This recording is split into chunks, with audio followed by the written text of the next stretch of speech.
ابو طلحہ رضی اللہ عنہ کا باغ وقف کرنا۔ حضرت انس رضی اللہ عنہ فرماتے ہیں کہ ابو طلحہ رضی اللہ عنہ انصاری مدینہ منورہ میں سب سے زیادہ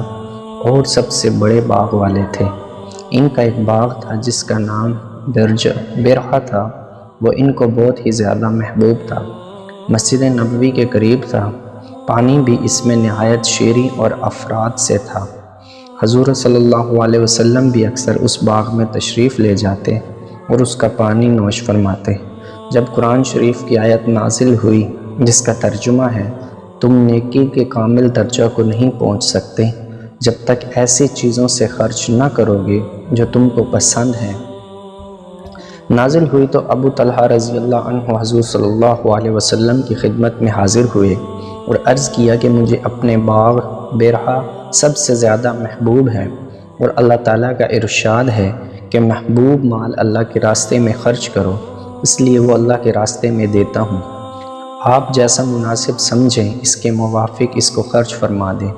حضور صلی اللہ علیہ وسلم نے بہت زیادہ مسرت کا اظہار فرمایا اور فرمایا کہ بہت ہی عمدہ مال ہے، میں یہ مناسب سمجھتا ہوں کہ اس کو اپنے اہل قرابت میں تقسیم کر دو۔ ابو طلحہ رضی اللہ عنہ نے اس کو اپنے رشتہ داروں میں تقسیم فرما دیا۔ فائدہ میں لکھتے ہیں ہم بھی اپنے کوئی محبوب ترین مال جائیداد، کوئی ایک آدھ واعظ سن کر، قرآن پاک کی کوئی آیت پڑھ کر یا سن کر اس طرح بے دھڑک خیرات کر دیتے ہیں۔ اگر وقف وغیرہ کرنے کا خیال بھی آتا ہے تو زندگی سے مایوس ہو جانے کے بعد یا وارثوں سے خفا ہو کر ان کو محروم کرنے کی نیت سے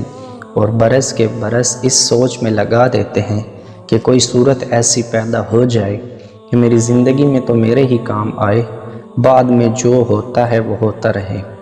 ہاں نام و نمود کی کوئی چیز ہو، بیاہ شادی کی تقریب ہو تو سودی قرضہ سے بھی انکار نہیں کرتے۔